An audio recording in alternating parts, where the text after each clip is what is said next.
thought I'd make a bit of a video on the first running of the car after a winter layoff. She hasn't been, it's now March, she hasn't been run since about November time.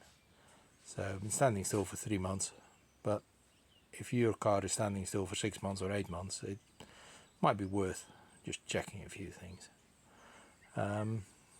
Before I do anything, you just generally have a look around the car. Silly things like tires, are they blown out? So at least I can roll her out without actually trying to strain myself and then find out that the tires are flat. Pretty pointless. Also, is there any fluid underneath the car? Again, it's just quite useful to notice these things, whether there is a fuel leak, oil leak, coolant leak, and that sort of malarkey. Next thing is the battery condition. Is the battery charged up? If the battery isn't charged up, there's no point trying to start the car. I put the car came with a cut-off switch, so it's got 10.6 volts in here. That won't be enough to start the car, so there's no point even trying to start the car until I've recharged the battery.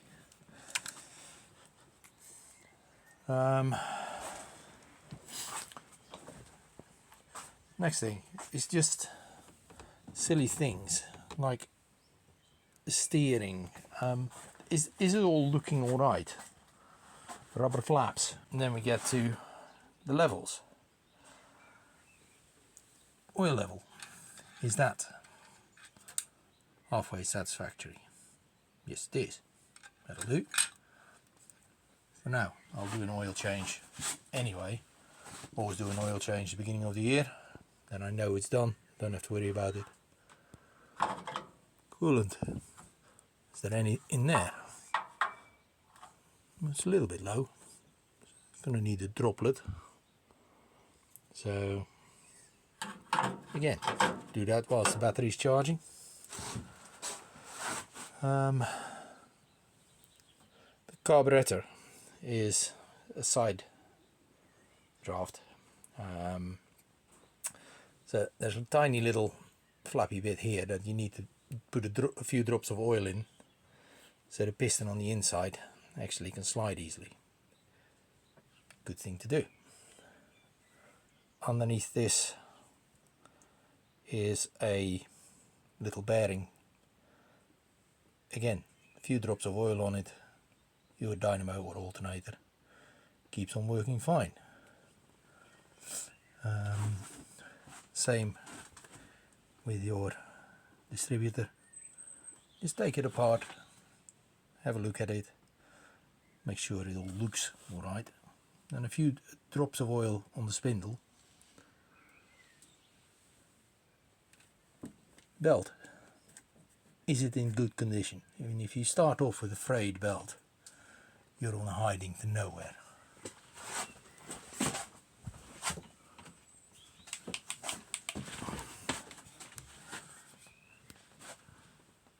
Coolant hoses going from the radiator to the water pump, or from the water pump to the radiator. Depends on which way you look at it, I guess. Again, is it in half decent condition? This hose here looks like it's got some cracking where it's on the metal from the water pump.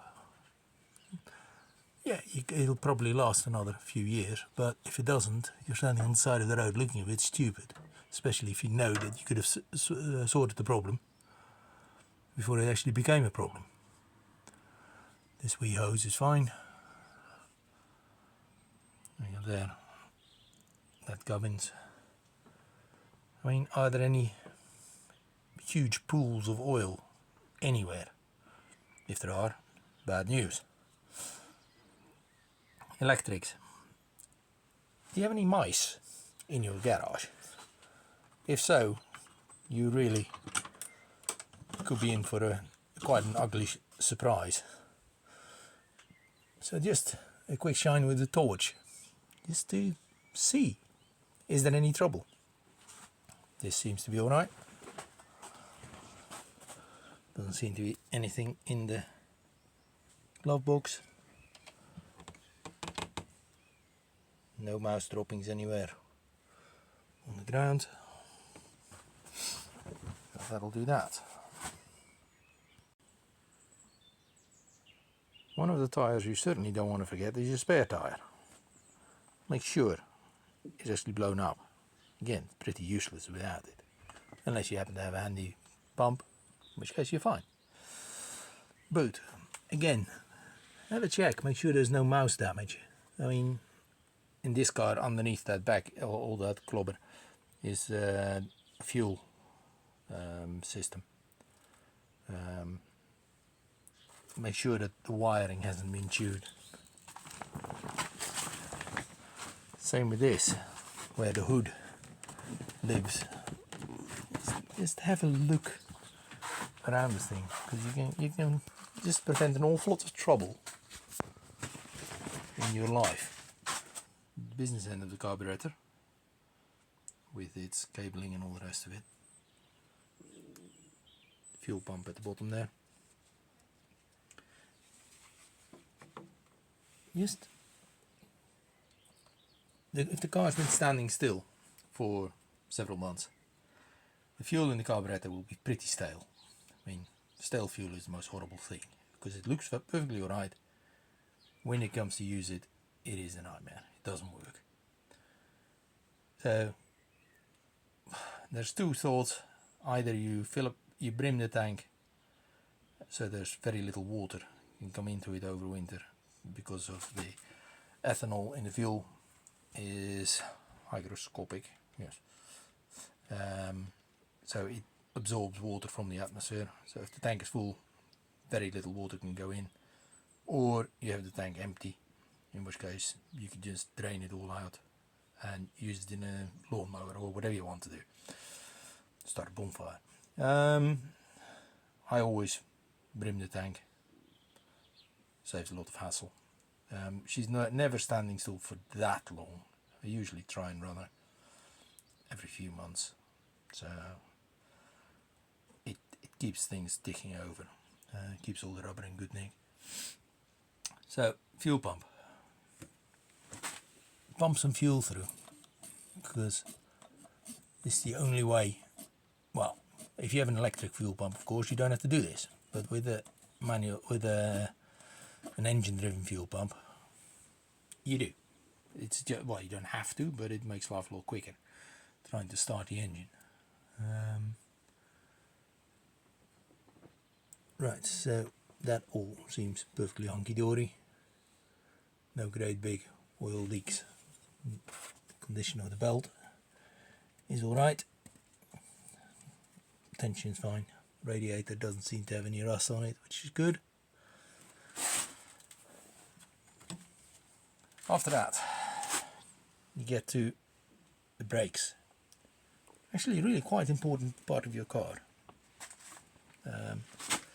It's a bit nicer to find out that they don't work in the yard or on your patch, rather than on the motorway. Spoils your day.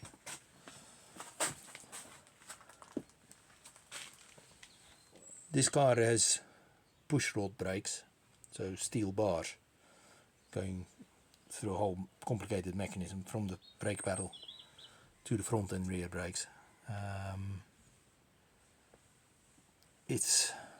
It works really well. It's a bit tricky to set up, but it works really, really well. So you won't see any oil leaks from this, because there are no brake oil leaks. There's no brake pipes. What can happen, of course, is that things rust and seize up. Again, it's very tricky to see from here, because you can't even see the blessed things. But you can. I'll put it on the lift before I take it out for a run. And that should cover that lot. I think that just about covers it for most things. If you have any further things to add, do let me know. I mean, I'm always open for any comments. Noble or ignoble, I don't really mind. Any knowledge is good knowledge as far as I'm concerned. So yes, this is part one basically of getting the car ready for summer. The other part will be on the lift and doing an oil change and all that sort of stuff. When it does come to starting the car, let the engine just run on the starter motor for a bit, just maybe a couple of times. Start it, but don't let it run. So don't pull the choke out or anything. Just so the oil gets a chance to go around all the galleries at the top, around all the valves and whatnot. I mean, you're unlikely to start the engine and go flat out straight away, but still, it's a bit kinder on the engine if there's actually oil there to help with the process of keeping it all nice and smooth. Modern oils are remarkable. They seem to stick forever and a day to engine parts and bearings and whatnot, but still, it's just be quite kind to it, be mechanically sympathetic.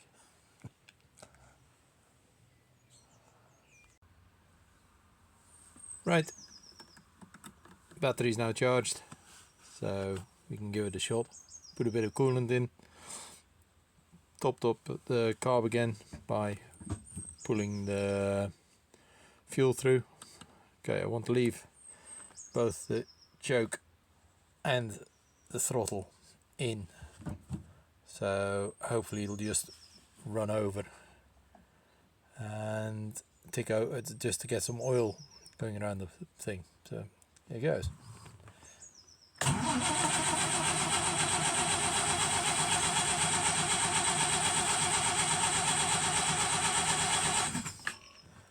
Right, that's all right. At least we now know there's a bit of oil has at least gone around the system into the valves and all the rest of it, so they don't run right. It's quite nice because you can, if it makes a funny noise, a loud ticking noise and that sort of thing, like you got a valve sticking, at least you know before you actually start the engine, because you can hear it when you're turning it over. Right, let's give this a try. I don't know how this works one-handed, but there we go. Oh. I think it's safe to say it works.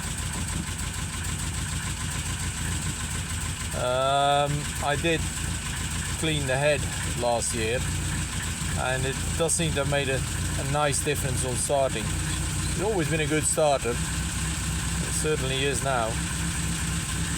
It takes a little while for the oil pressure to come up. We're at 20 at the moment. It'll go up to 30 when it's fully warm. But it's about 7 degrees outside, so not massively impressive, unlike the other day when I made the other video. Anyway, there goes. So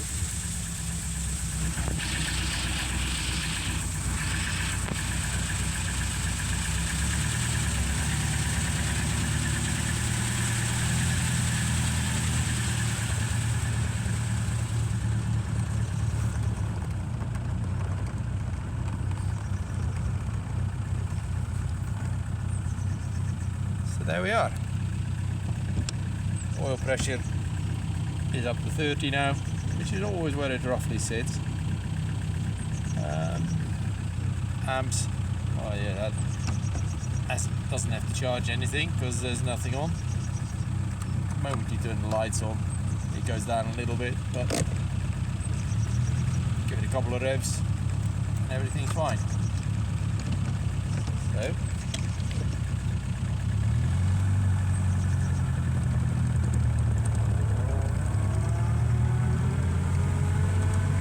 for a 90-year-old car, it does drive remarkably well. I know the 100-year-old cars that drive better than this, but for something that I just play around with, and I do run her fairly extensively in summer. It's all, yeah, it's all good.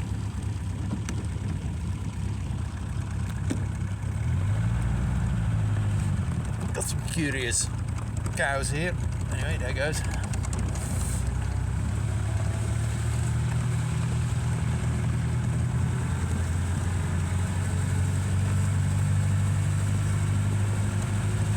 Yeah.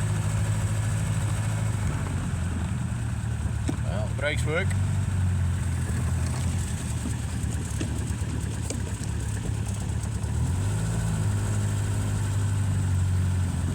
Handbrake needs a touch of adjusting, but it still works.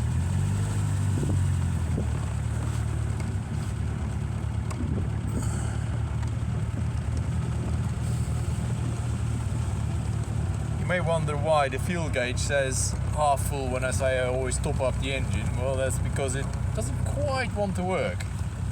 The fuel gauge, that is. It seems to be getting stuck quite regularly, which is a pain in the butt. Anyway, I'll put her into the garage now because I want to swap all the wheels around for a spare. Get the spare involved and grease everything up. And this shaking when I set off is, I'm fairly sure the clutch is not as happy as it should be. So I will have to, I'll take that out, but I'll make a video on that, the whole process of that. I've never done this on this car, on any car really, so can't be that difficult, has been done before. So yeah, all good. But as I say, I'll put it in the garage and then go through the whole thing, and I'll add that to another video.